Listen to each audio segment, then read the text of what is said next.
What is up, everybody? Welcome to this week's episode of the Dense Pixels podcast. Here with my co-host Micah. Brad, I've been playing something. What have you been playing? I've been playing something that I was ashamed to talk about. Wait, but why? Like there's lots of reasons that you could feel shame for doing something. It might be the content of the game. It might be blatant hypocrisy on your part for going against the previous stance that you took. I see all of the above. Mainly for the ridicule that I am going to receive from my friends. I've been playing Stranger of Paradise Final Fantasy Origins. I'm not gonna ridicule you for this because I don't remember you ever truly speaking out against the game. Like you mocked it because the previews that they showed were ridiculous and mockable. But then like the reviews for the game came out and we're like, yeah, this game is stupid, but it's a lot of fun to play. You know what? This game is stupid, but it's a lot of fun to play. This is like a B movie, right? Mm-hmm. It's like a B movie in terms of story and script. It is. I thought it was a retelling of the first Final Fantasy. It's not. It's an out and out prequel to the first Final Fantasy. Mm-hmm. And it's one of the best looking PS3 games I've ever seen. And the story is just bonkers. And the reason I figured out that it is, well, I finished it, right? And throughout the events of the game, you will know why it is a prequel to the original Final Fantasy. But for the longest time, I thought it was being marketed. It was being marketed as like a new spin on the original Final Fantasy. Yeah, and I'm like, well, the original Final Fantasy had 4 Warriors of Light, but there are 5 playable characters, but you can only have 3 on the battlefield at the same time, and you only control 1 directly. So I was like, well, this is just fucking weird, right? Mm-hmm. But it all makes sense literally at the last 2 chapters of the game. Everything, the story pulls itself together. Which is just bad storytelling, but it's just funny dialogue, man. Like your main character is Jack, and he's just so like hyper focused on just like destroying chaos, not necessarily chaos. He doesn't know if it's like chaos is a physical entity or chaos as a concept. He just wants to destroy chaos, man. And he is flanked by 4 other people who, I mean, their personalities are non-existent. Like one guy's personality is that he's tall and black, and then another guy's personality is that his name is Jed. But he looks like a member of BTS, like named Jed, which is odd. And then the other two characters, their personalities are woman, and that's about it, right? Like. But the game is super fun to play. There's over 25 jobs, and the game doesn't like make you pick one job in order to do certain things, right? Like, so if you like a job, you can stick with it and never pick up another job if you don't want to. It's very much like it's like hack and slash, mm-hmm. But it's like a Souls-like. Where you go to a save point and all the enemies respawn. It has a magic system, but like you have to defeat enemies in a certain way in order to build up your magic, right? Like you only get 2 blocks of magic, and you have to destroy enemies in a certain way to lengthen that magic bar. So it's super fun to play. And the story is so silly, mm-hmm. that it's just like I felt compelled to finish it. And my only gripe with you about this game is that you paid $60 for it, where if you waited a month, you probably could have gotten it for $40 or less. Yeah, I probably could have got it for 30. It feels like a $30 game. Yeah. It feels like a $30 game. Like But this game is going to be on PlayStation Plus sometime in 2023. Like I can almost guarantee that's the thing that's happening. When you were like prefacing this, I thought you were going to tell me that you bought Horizon and started playing that. no. I can't. There's no look. I know Horizon is probably like an amazing game. I just don't like that world. I Yeah. really don't. I just can't get into it for some strange reason. And I know I am I'm the outlier. Mhm. I'm not saying I won't play it, but I'll have to wait for it to be like $20. I told you before I'm not rushing out to buy it because Elden Ring's ruined me on open world games. So like I Yeah. know it's gonna piss me off like with its old feeling design as far as open world games go. I'll talk about what I've been playing later in the podcast. It's not really been Elden Ring. So we'll return to that later on. The big story of the week. So it seems like we've killed NFTs, right? Like we personally, the Dense Pixels podcast is solely responsible for the murdering of NFTs in video games. You're welcome. So it seems like that's gonna go by the wayside. But there's always something else gonna be happening around the corner. Like there's always some ways that video game companies are gonna find a way to get more money from you, in increasingly obnoxious manner. And the new idea is actually an old idea that I know that we talked about on the show before, but reportedly Sony and Microsoft are both considering bringing advertisements to free-to-play games.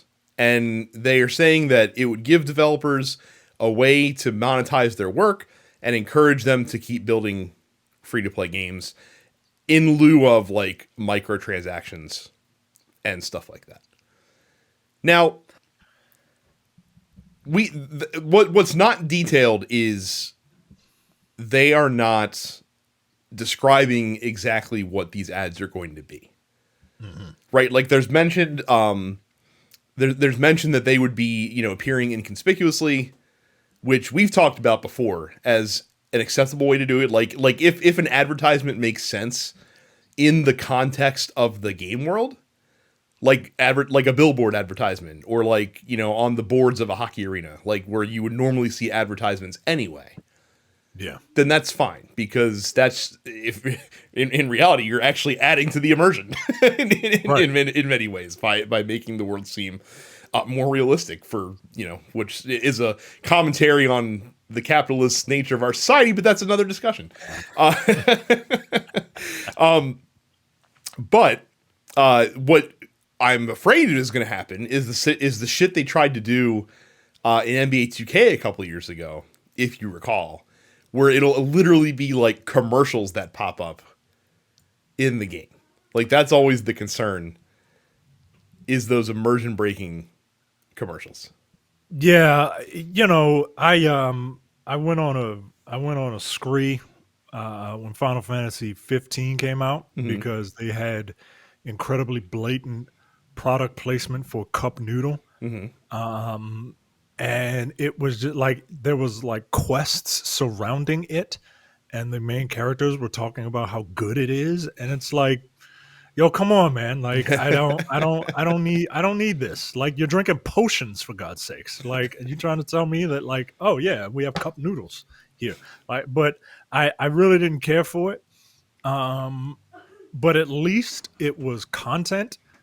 Like, mm-hmm. if you're gonna make me sit for 15 to 30 seconds to watch an ad, I feel like you got to find a different way to do it.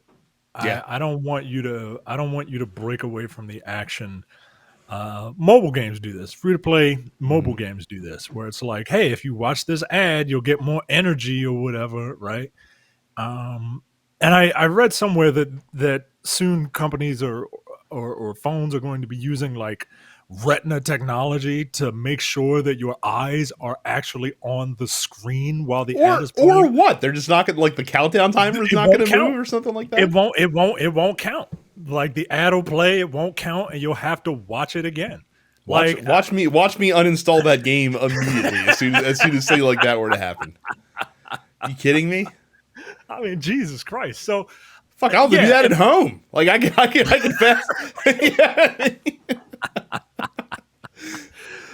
So I think you're right. If it's done in an elegant way that makes sense, driving games, right? Hmm.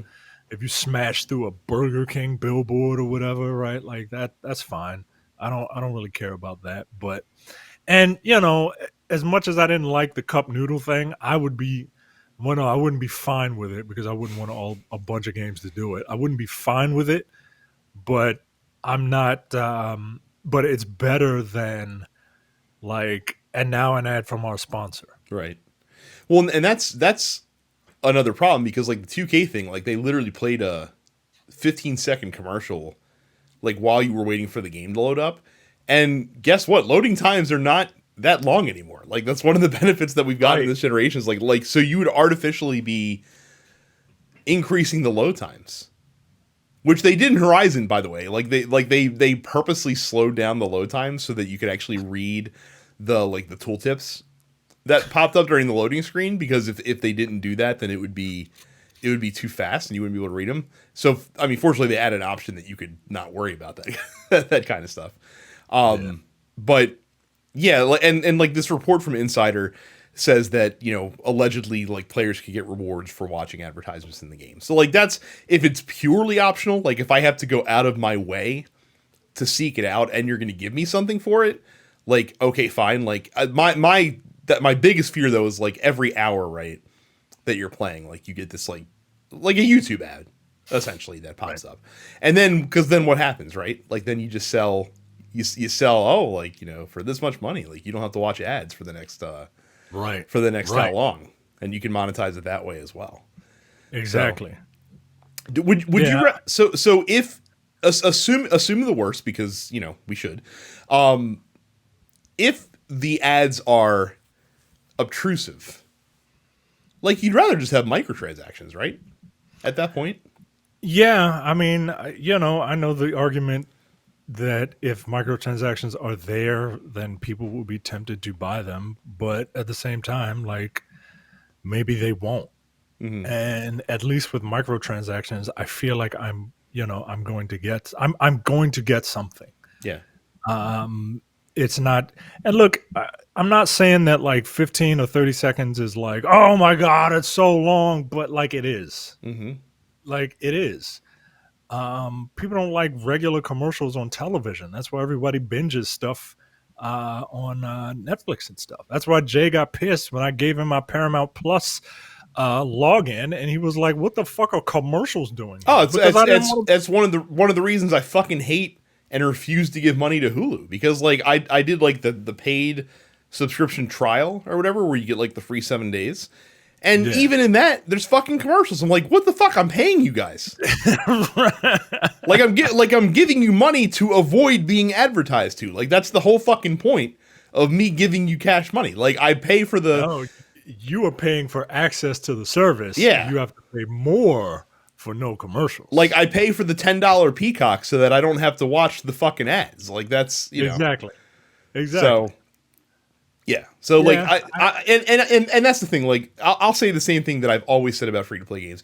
I don't really care if you put microtransactions in your game. Make your game good enough that I will want to give you money. Like I didn't have to spend a cent in Warframe. I gave them money. Like I bought stuff in the game not because I needed the stuff it gave me, because I said, "Oh man, I've spent like 30 hours playing this game and had a really fucking good time. These guys deserve, 20 of my dollars for, for the entertainment that they've provided me." So that's the easiest way to do it. Just make good games. Pretty easy. Yeah. And I need people to not when you're pricing your microtransactions, I really need you to not have like ridiculous pricing structures, Hmm. right? No purchase in a phone game should be more than $5. None. Now I'm getting ready to pull up Marvel Strike Force. I'm amazed that I keep playing this game and not buying anything. But the reason that I don't buy anything is because things are incredibly expensive. And now that I want to do it, they're not going to pop up with an ad. Well, so so I've talked about Puzzle Quest 3 about a month ago when I started playing that. I'm not really playing that anymore because I kind of hit the wall in the game, Yeah. where now like I need to kind of start throwing money at it to progress at a fair clip. And the way that their microtransactions are priced are stupid. Like $10 doesn't get you nothing in that game. What would be too much for a phone game to unlock Madeline Pryor in Marvel Strike Force? How much a character? I don't even know who that is. It's it's a clone of Jean Grey that used to be involved with Cyclops. So this is a full fucking character. This is a full character in the game, not just a skin. New unlockable character.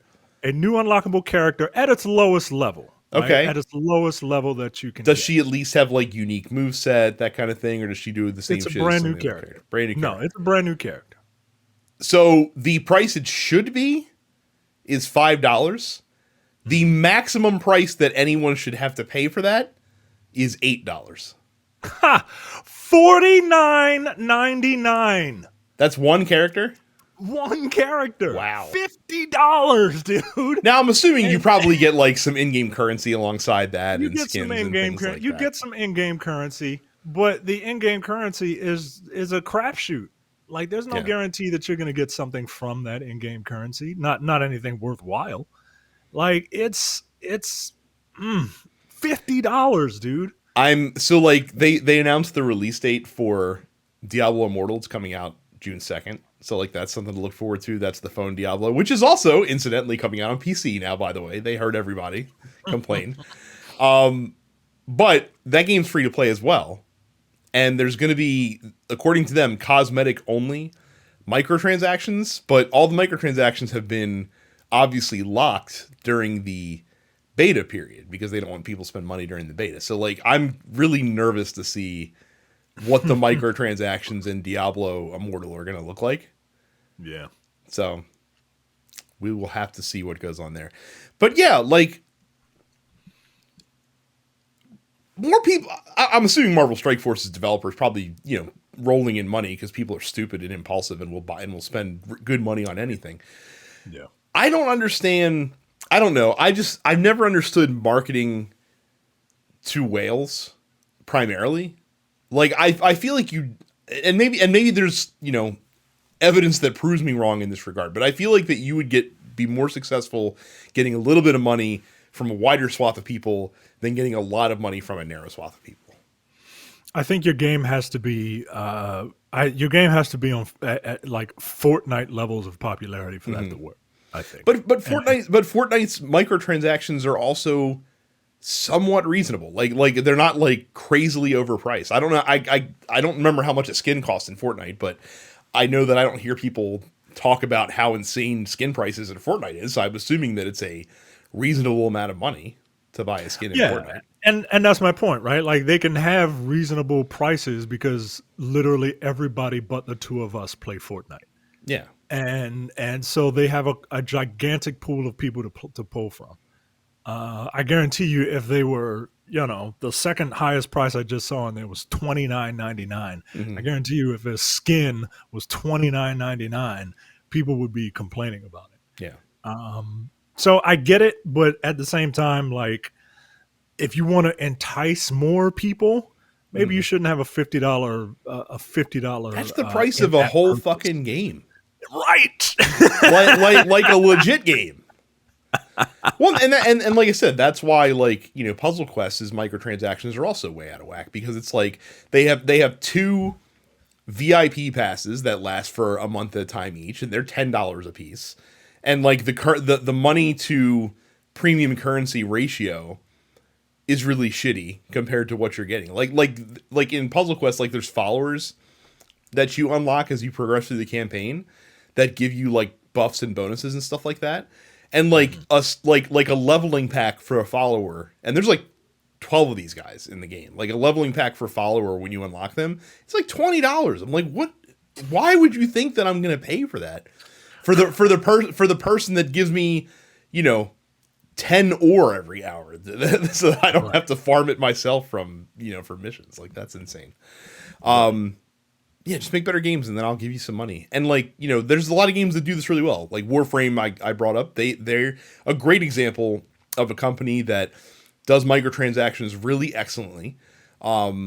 all the stuff that's in Warframe you could earn in game. Obviously, it would take a lot of grinding, but they're priced in such a way that you don't feel bad giving them money. Like a new frame in Warframe, I think is like $5 or $7 or something like that. Like that's not bad.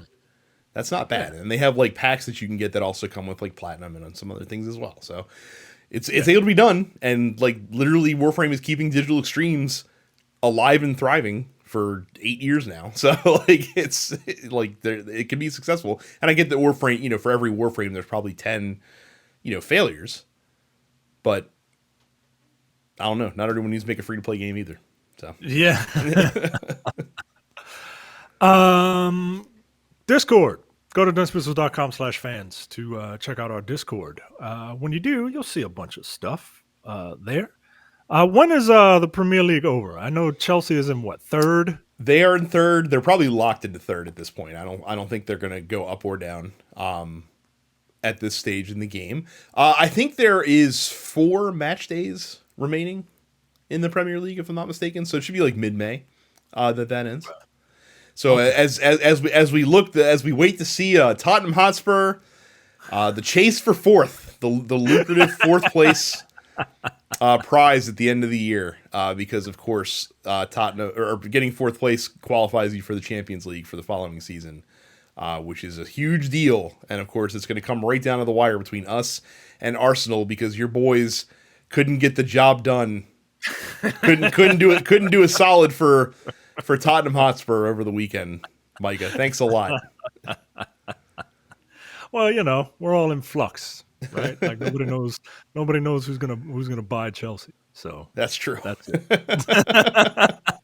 it. I don't think it can be worse than the current ownership. So right. I heard Serena Williams was. Oh yeah, I saw like everyone's making a big fucking stink because like apparently like her and Lewis Hamilton are both like Reading like they're each going to contribute like $10 million towards an ownership bid, and I'm just like, you do realize that like when Chelsea sells, it's going to sell for between like $2.5 and $3 billion. Yeah, so not that $10 million is a amount of money to sneeze at, but it's not like Lewis Hamilton and Serena Williams are going to be the owners of Chelsea football. Like they will have a stake in Chelsea. They'll have half a share, guys. Yeah.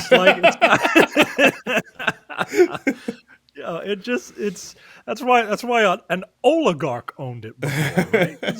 It's a lot of money, yeah, and it's a lucrative club. All right, it's a super lucrative club.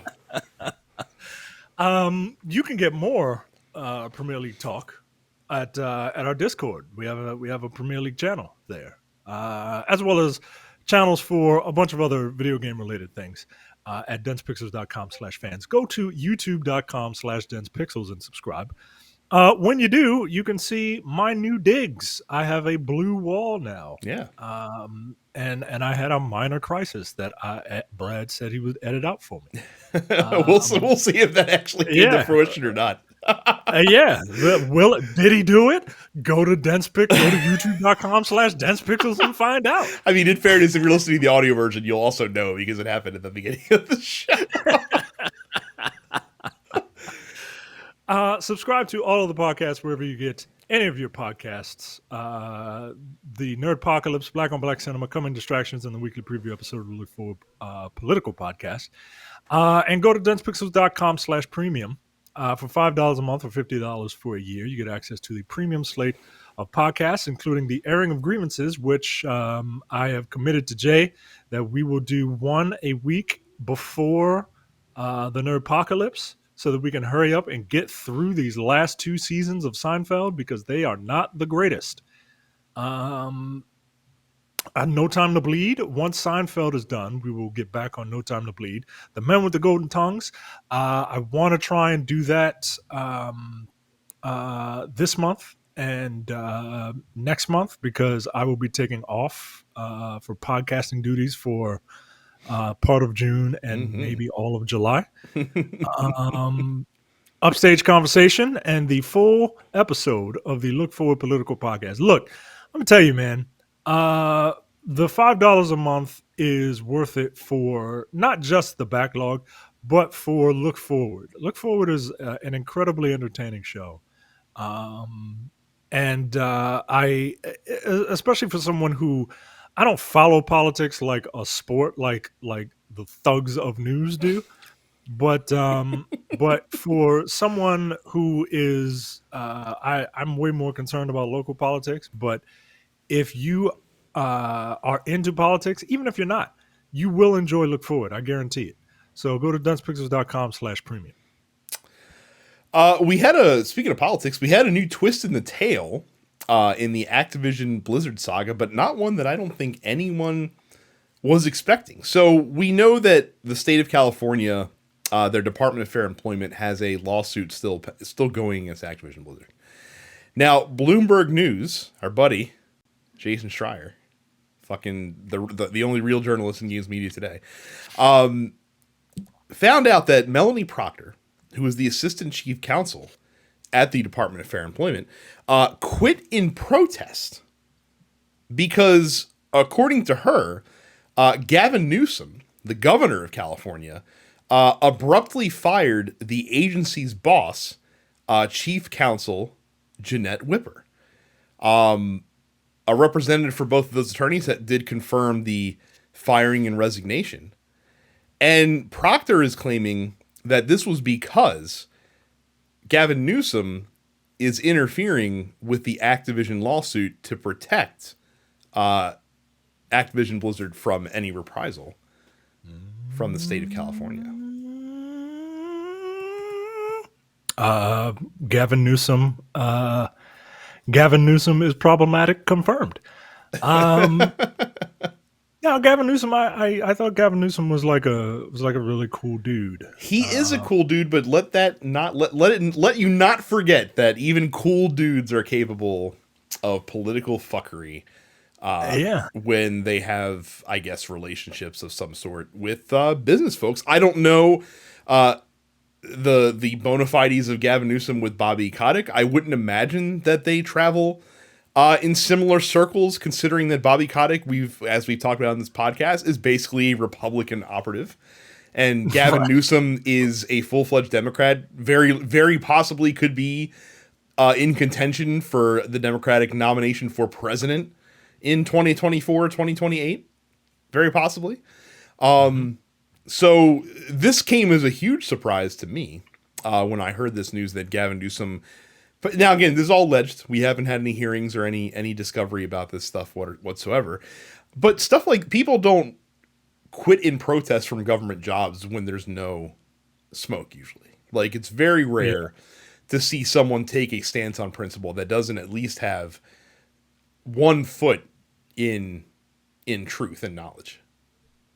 Yeah, as a person who has spent the majority of his professional career working for various types of government across, all forms, local, state, federal. A government job is a very, very safe place to be. And most people, if they do get one, that's why government work doesn't get paid a lot in comparison to private industry. But private industry, they can kind of let you go whenever. Government, you are in until you like assassinate somebody, and even then, depending on who you assassinated, I mean, you might get promoted, right? Like that's how government work is. And most people don't want to leave it because it's safe and it's safe, it's steady, and you're taken care of for the rest of your fucking life if you collect pension. So So this is speaking very, very loudly to me. Yeah. That this person decided, this ain't worth it. Right. And I'm very curious to find out the fallout of this. Well, we may find out because apparently the folks involved are possibly seeking a claim under the California Whistleblower Protection Act for reprisals being protected against folks blowing the whistle on government malfeasance. I am going to be paying very close attention to this story. And Micah, go ahead and say your line because I feel like it's apt for this. I mean, I really don't know why you keep bringing up politics in relation to video games. There is never the two shall meet. I don't know why. You must be making all this stuff up. If only. If only it were. Right. That sucks though, because like I said, I mean, I'm not a constituent of his, so my knowledge and opinion of him is from literally the other side of the country. But Gavin Newsom seems like a decent politician as far as a executive goes. So this is kind of a bummer. Like he was like mayor of San Francisco. Like He was. you gotta be cool if you were like the mayor of the most liberal city ever, right? Yep. So I don't know. I was very surprised when I heard. I was like, "Are you sure? Are you sure? Didn't he used to date some Republican woman? Like, is she trying to? He frame him? he was formerly married to Kimberly Guilfoyle, who is the current fiance of one Donald Trump Jr. Ooh. Do you remember DMC? You remember DMC Devil May Cry? I don't know Yeah. how far you got in that, but I didn't play it at all, but I'm aware of it. there is a character who is a woman who reminds me so much of Kimberly Guilfoyle and Kimberly Guilfoyle now. Because it's like she's got like way too much plastic surgery and her face is just pulled all the way back, and she's like the spouse of like the head boss of the game, who's like some Rupert Murdoch type, fat pig. Like it's wild. Anyway, I had to relate it to video games because all this fucking politics talk. Well, we're not stopping here, Micah, because apparently the latest anti-union company out there in the video game space, Nintendo, coming in hot. So an unnamed worker is filing a complaint with the NLRB, which is the National Labor Relations Board, against both Nintendo America and hiring firm Ashton Carter, who are being accused of colluding with each other to prevent the worker from forming a union within Nintendo. Basically, this guy wanted to unionize. Now, Nintendo, especially in NOA, contracts a lot of folks. That's where this Ashton Carter firm comes in, because they are a contracting firm that matches contracting companies with corporations that don't want to hire. And so they're alleging that Nintendo might have surveilled them, threatened them against organizing, and things of that nature as well. So there's not a ton of news on the story yet, but very interesting to see Nintendo dragged into this. I wasn't expecting them to, considering that Nintendo, more than Sony and Microsoft, are like a very Japanese-centric company. Like NOA is really just the marketing and legal arm of Nintendo. Like all of the business stuff happens in Japan. Yeah. So like the fact that they're getting dragged into this is interesting to me. But unfortunately, there's not a whole lot to comment on because, like I said, the story is just in its very early days. So we don't know a whole lot yet. Well, I'm going to comment by saying the famous line from Rupert Thorne from Batman the Animated Series: "The brighter the picture, the darker the negative." Of course, Nintendo doesn't want you to unionize. They're way too happy on the outside. They're probably eating toads and keeping daisies and peaches in sweatshops over there in Japan. I mean, I've seen nothing to disprove that, so I can't, There you go. who could say? Speaking of Nintendo, apparently the ability to play emulated Game Boy games and Game Boy Advance games has been leaked as part of a new data mine from a Nintendo leaker who I think has a pretty decent track record. Trash Bandicoot is his name. Which is cool. So people are speculating that GBA, Retro Console, Virtual Console, is right around the corner for the Nintendo Switch. This is not a surprise, but Micah, my question to you is, if this is part of the premium package, I would imagine that any further consoles that are added to the Switch Online program are going to be part of the higher premium tier. Does this move the needle for you in possibly getting that? Of course not. Of course not. I don't need to go back to play Game Boy games. I'm not saying that like, oh, Game Boy games were trash. No, I had my fun with them. I just don't feel the need to want to go back to play them. I'm in the exact opposite boat. This on top of all the stuff that they've been adding would probably push me over the edge. I loved the Game Boy Advance. I should have never gotten rid of my Game Boy Advance. There are a lot of games that I have not played since I had a GBA. And the last time I owned one was like 15 years ago.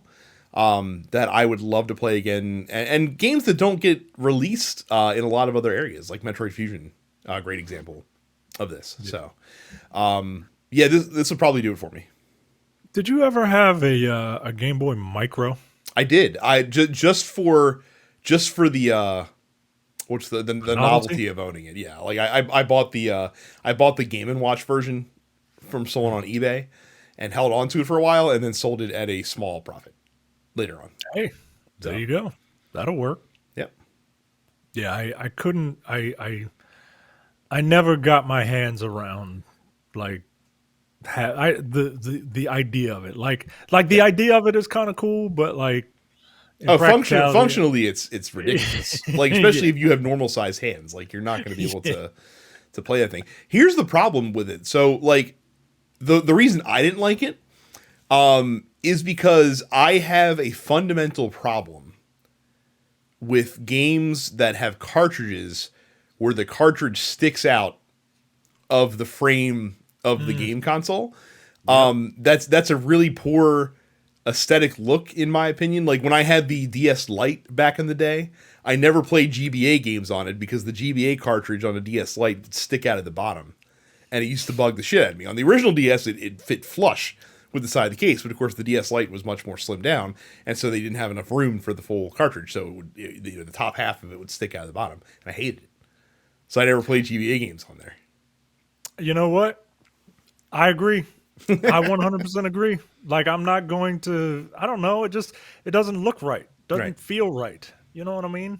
Like I don't do that for anything else that I have to stick a, I don't know, cartridge or it just doesn't look right. It doesn't look right. It'd be like playing a game and having the CDs just like halfway out of the system. Like, what? Or like playing the disc with like the CD tray open. Essentially, like when you had the old PlayStation, but the lid would be up while you're playing the game. That's Now, weirdly though, I was never bothered as a kid by using a Game Genie on my NES, even though like the Game Genie would force the cart to stick out of the NES system, and the little hinge lid would be stuck. Well, yeah, because you know that like you did that. You know that, right? Yeah. Like it's not a design flaw from the company that made the system. You know what I mean? That would be like putting a spoiler on your car, like some aftermarket spoiler, right? Like, yeah, I did that, but like that's why it's there. So I don't know. Go to densepixels.com/Amazon. When you go to densepixels.com/Amazon, this is great. You will. Jeff Bezos finally is not the worst billionaire in the news for us this week. Yeah. He'll don't worry, he'll get there. I believe in him. When you go to densepixels.com/Amazon, you can help Jeff Bezos be the worst person in the world instead of the second worst person in the world. I'm at densepixels.com/Amazon right now, and I just clicked on something that says picked up where you left off. You too can get 8 packs Passion Twist hair, 8-inch pre-twisted Passion Twist crochet hair, pre-looped crochet braids, hair for black women, Passion Twists braiding hair, synthetic hair extensions for $31.02. $31.02. That's a sale. It's a deal. Are you trying to tell me that you're going to have a very different look on the show next week? Yeah, that's why fresh cut. Got to get everything ready. Got to get my glue and all that. So yeah, go to densepixels.com/Amazon.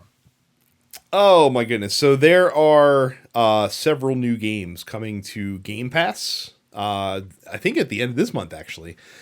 Turnip Boy Commits Tax Evasion. Yes, that is a real title of a game that came out. Look, I appreciate leaning into the ridiculous. That's pretty cool. Need for Speed Hot Pursuit Remastered, F1 2021, 7 Days to Die, Research and Destroy, Bug Snacks, and Unsold are all coming to Game Pass if you have a Game Pass account on your Xbox. As far as new games coming out this week, Metal Mind comes to PC, Dune Spice Wars comes to PC, The Serpent Rogue comes to PC, PlayStation, Xbox, and Switch. MLB The Show gets its release on the Nintendo Switch. The Stanley Parable Deluxe, Ultra Deluxe Edition, comes to PC, PlayStation, Xbox, and Switch. Vampire the Masquerade Blood Hunt gets a PS5 upgrade, I do believe. Bugsnax is coming out to Xbox and Switch to join its release on PlayStation and PC, because it's also getting a new free expansion this week as well. There's a House of the Dead remake coming to PC, PlayStation, and Xbox. Kaiju Wars comes to PC. Capital Sparks Revolution comes to PC. Trigon Space Story comes to PC. Dandy and Randy DX comes to PC, PlayStation, Xbox, and Switch.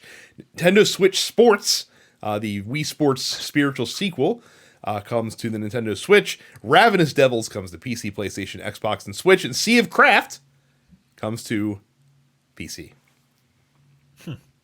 All right. It's a extensive lineup.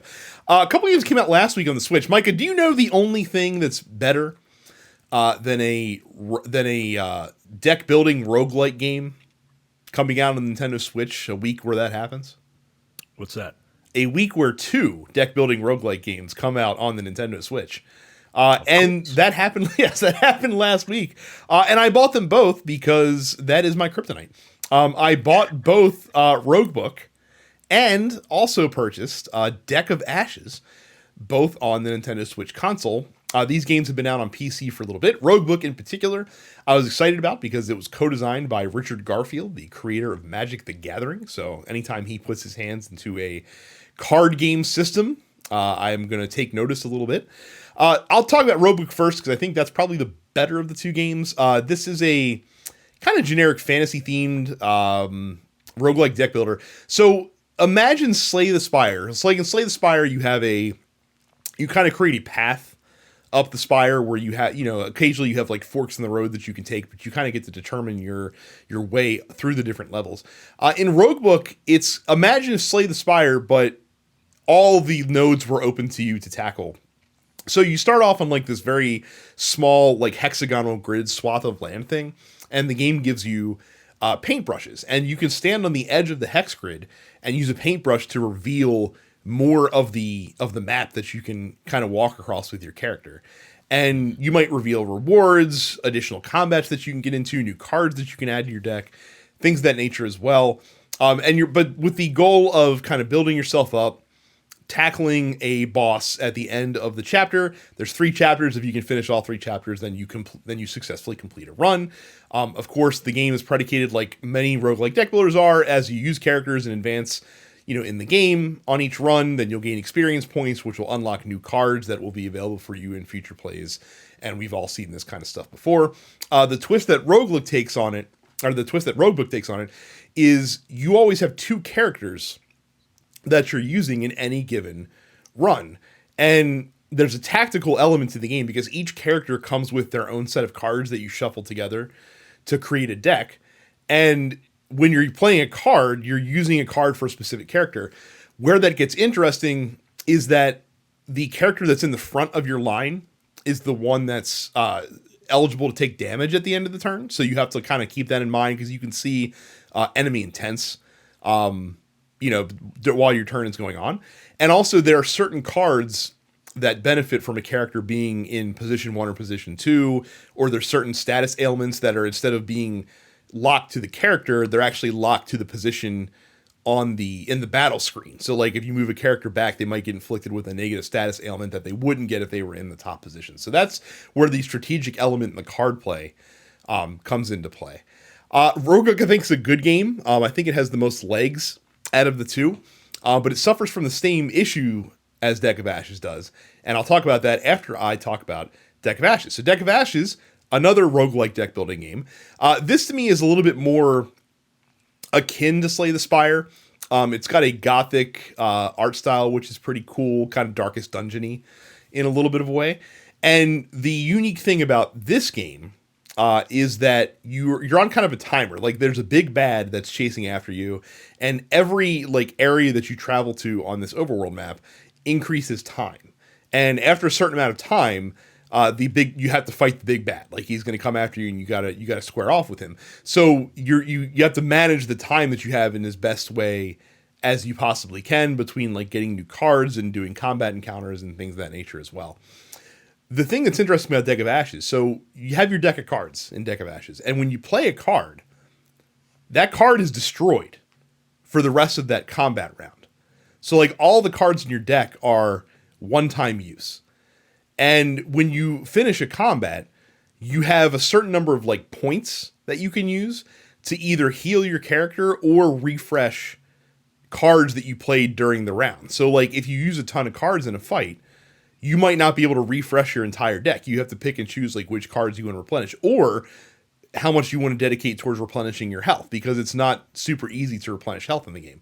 And that's a pretty cool concept. The other thing that's cool is that when you don't just get cards in this game, you get card recipes, and then you have to spend the one of the currencies that you can earn as you go through the game to kind of craft these cards as you go through. So it gives you a lot of options, but it makes it a little bit easier to kind of tailor your deck how you want to. You're not as beholden to the whims of RNG as you are in these type of games.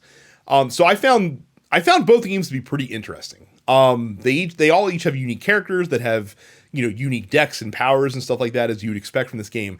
The thing that irritated me about both games is that the developers did a really shit job of porting it over to the Switch, because the performance on both games, between load times, just general jank, frame drops, hang-ups, stuff like that, sucks. Like it sucks, and it's bad to the point where it's very, very frustrating.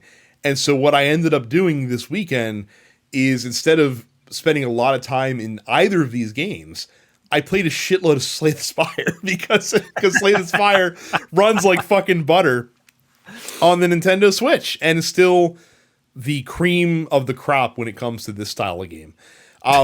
I will still spend more time with these games. Like, they're not bad games. I think they're pretty good. If you are interested in these games and you think you might be interested in checking them out, I would highly recommend getting them on PC or PlayStation or Xbox, not Switch, until updates and patches come out, because I would imagine the performance on either of those other consoles is probably significantly better than it is on the Nintendo Switch, which is really disappointing, because most of the time when these games do come to the Switch, the developers try to do a decent job of optimizing the performance. Yeah, they feel like these games feel like they're meant for the Switch. You know what I mean? Yeah. So that sucks to hear. Yeah. That sucks to hear. So we go to the post office. Film Wander asks, has any of you guys played Infernax? It's a 2D action game with a morality system. You can be good or evil and have future outcomes, in reference to Contra. It's on Game Pass right now. I was interested in this. So Infernax is kind of, think of a spiritual sequel to Simon's Quest, but it's good and not Simon's Quest. That's kind of how I've heard it described. It looks cool. I wasn't in the mood for this game when it came out. I think I will get it on a sale eventually, but I'm not making a priority to play it. Okay. I don't know if this is your game, Micah. I have not played Infernax. I don't know if this is for me. Yeah. Not just because of like the art style, but like I don't know. I'm reading some of it. I don't think this is for me. Yeah. So I am going to pass on this. Mark asks, what is the cheapest game you've gotten that was actually good? Could be anything like Steam, PlayStation, Xbox sales, etc. I mean, look, free games. like come on. Like I mean, they're giving all this shit away for free. Plenty from PlayStation Plus. I don't know what I don't know. Like, I think the last cheap game I got was like $1, and it was from when the Nintendo Switch had a sale. Mm-hmm. No, it was $3. It was a Saints Row game on the Switch, and it was like less than $3. And I was like, all right, whatever. It's less than $3. It was the worst fucking thing ever. I mean, but Switch has excellent sales. Like excellent sales all the time. Like I picked up Moonlighter, which was excellent on a super cheap sale. So that's a good one to check out as well.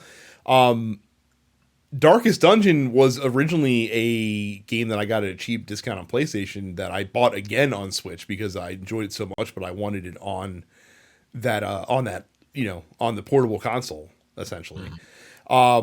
Which I do probably way too much, taking free games and then going out and buying them, which I guess is good for the developers. I mean, look, Warframe free, like that's an excellent game, and again, not one that pressures you into spending a ton of money. If you're into like looter shooters, it's a really one of the more unique versions of a looter shooter that's out there. I know Risk of Rain 2 I bought mega cheap on PlayStation. Now I'm just going through my PlayStation library at this point, just to kind of see if I can remember stuff. Oh, Burnout Paradise Remastered I got for $5. I remember on PlayStation, which is an unbeatable price for that game. Yeah, that's the winner. Yeah. So, yeah, I mean, it likes the PlayStation Plus, and has been a great value for a very long time. And again, Switch, just what I do with Switch is I bookmark games that I'm interested in and put them in my wish list and wait till they go on sale and then pick them up then. So, yep. Daniel asked, now that companies are realizing that NFTs are not the answer, are we just going to go back to loot boxes? What's the next move as a money-making machine? Well, we talked about it. Advertisements. So, yeah. Ads are, ads are coming. Jesus Christ. I don't know. It seems wild to me that like ads are coming because like as soon as they come to free to play games, like they're going to make it. Well, they already have made it. Like you talked about with NBA 2K, they've already made it in games that you pay for. So I just don't want it to become like a big thing. But Cam asks, if Twitter existed in video games, what terrible person would most likely purchase it to escape the repercussions of their actions? So what video game megalomaniac would purchase Twitter? Oh, I thought that meant like... I did too at first. I thought he meant like what person in the video game industry would buy Twitter. Yeah, because it would be like Yves Guillemot, right? Oh no, it would be Bobby Kotick. Easily. Well, I don't count him anymore. You know what I mean? Like he's got one foot out the door. And the way that Ubisoft's like they're sexual harassers over there, right? Like they cover that shit up, right? Like I'm trying to think of a prominent African American in video games because I've heard Elon Musk called that an African American by a black woman, by a conservative black woman. She was incredibly proud that prominent African American bought Twitter. Okay, that's not. I mean, again, like not the correct usage of that term, but okay. I'm pretty sure you can just call Elon Musk a South African. Right. I mean, also, he has Canadian citizenship too. So, like, are you just not going to include that, or are you just all right? Yeah, like fucking black conservatives are wild to me, man. They truly are. We're about to talk about another one in a second, but yeah. What psycho would buy? Like, I feel like Wesker. Like Johnny says, Wesker. I feel like Wesker would be a good one, but like, but like Wesker's not like prominent enough. No. You know what I mean? And like Wesker always operated from the shadows, at least until Resident Evil 6, I think. There was a jacked politician in the Metal Gear Metal Gear Rising guy. Yeah. Maybe that jacked politician. Maybe that dude. Could be. But who would buy like all of these people are I don't know, like there's no one quite like Elon Musk in video games because like I feel like a video game villain would be so over the top. Mm-hmm.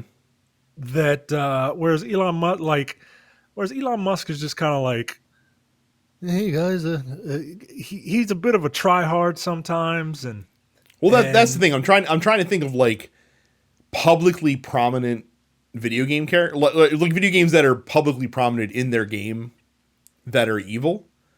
yeah, But like, Kingpin wouldn't do it. I don't think. Like Kingpin no, doesn't care enough about being loved to buy Twitter to try to spin, spin right, public favor in his opinion. right. Like he would just I have you killed. You know what I mean? Yeah.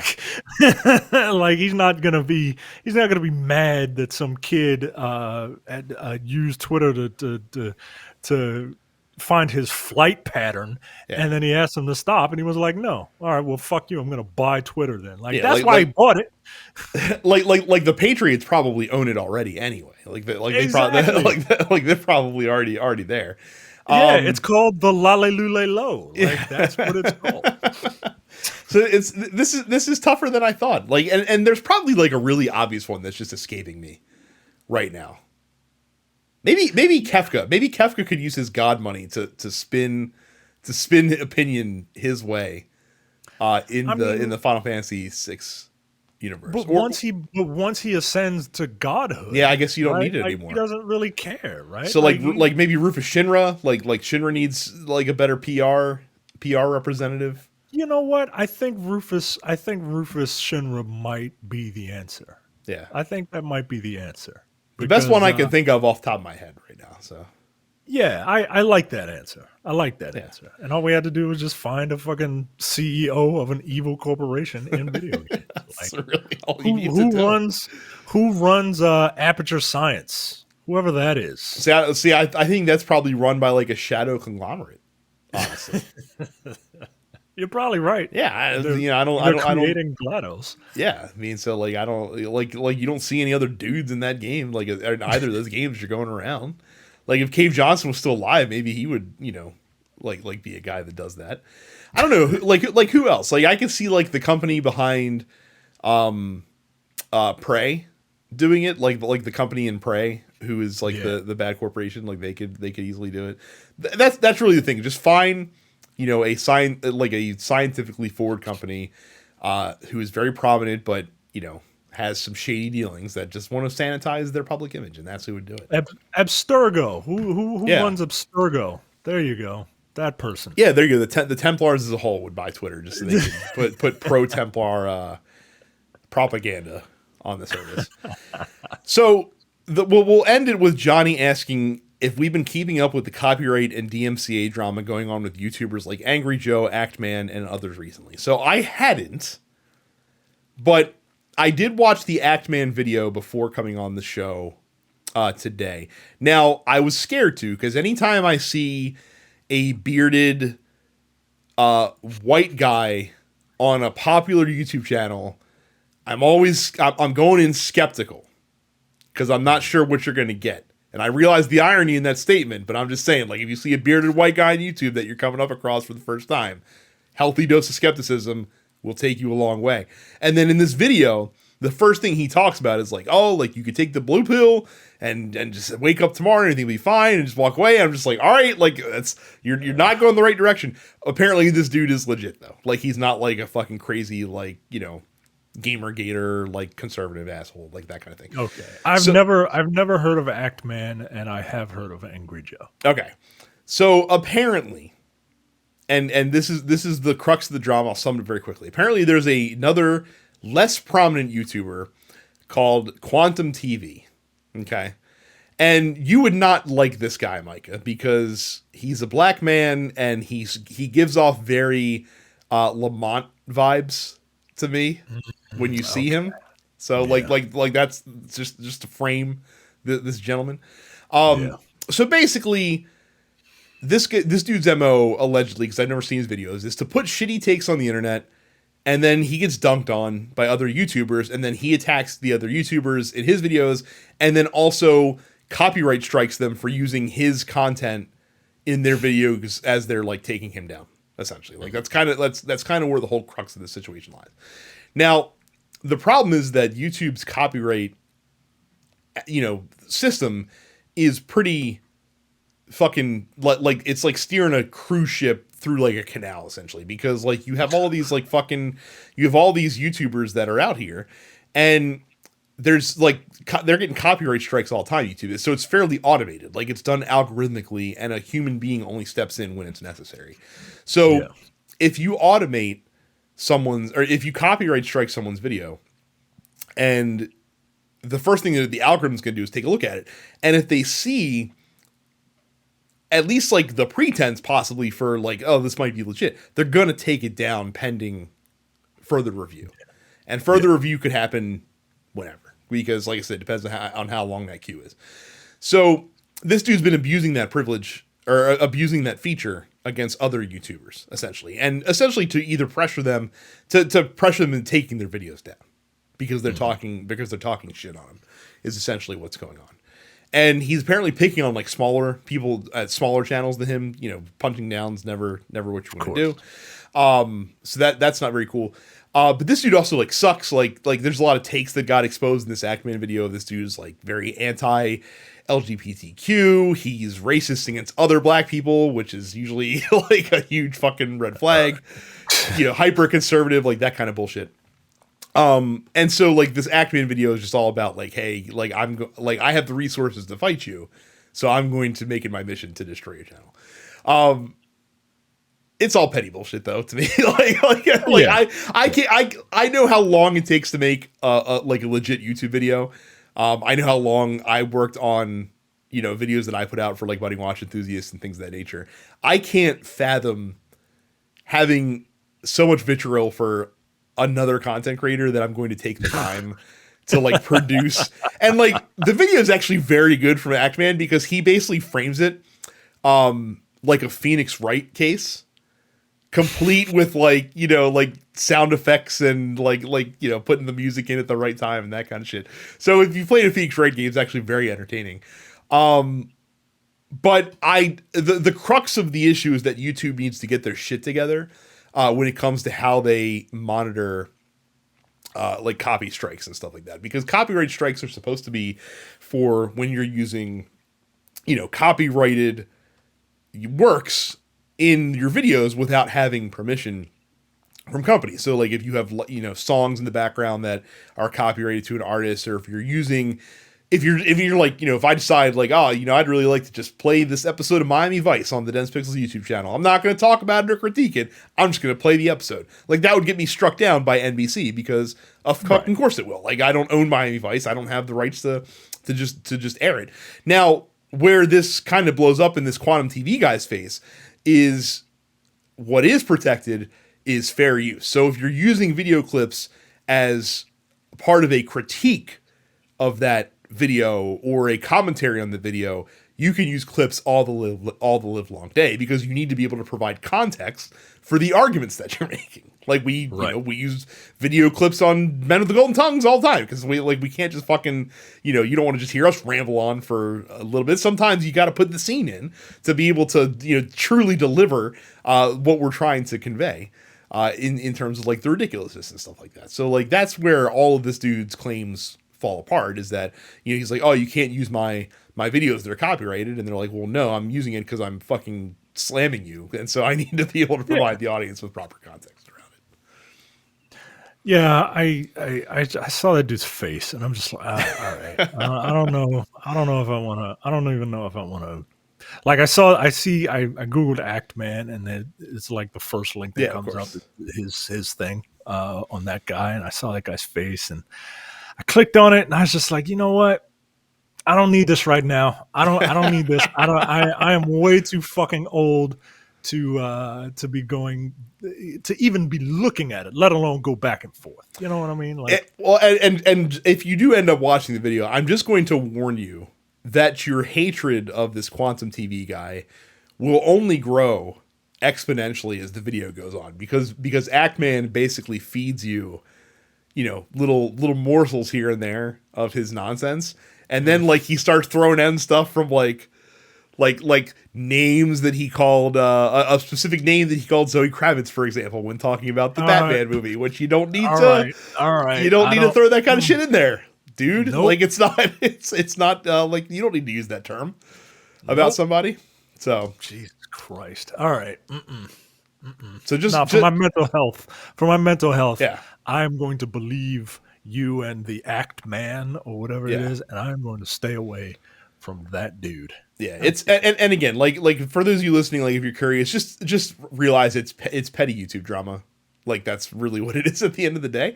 What I've learned is that apparently, like, we need to go after other YouTubers in order to build our subscriber count. So maybe we can zero in on Quantum TV, and just fucking go in on this guy and get some subs out of it. No, that is a game. That is a game that the other black guy on this network is very, very good at. I can't do it.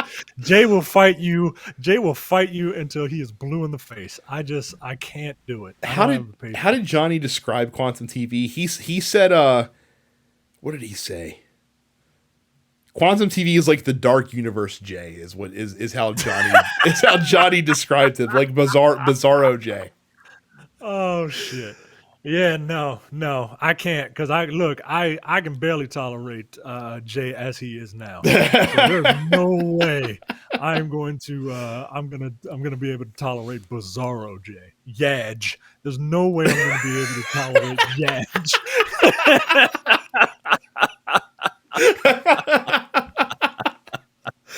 Oh, that's a pretty good place to leave it.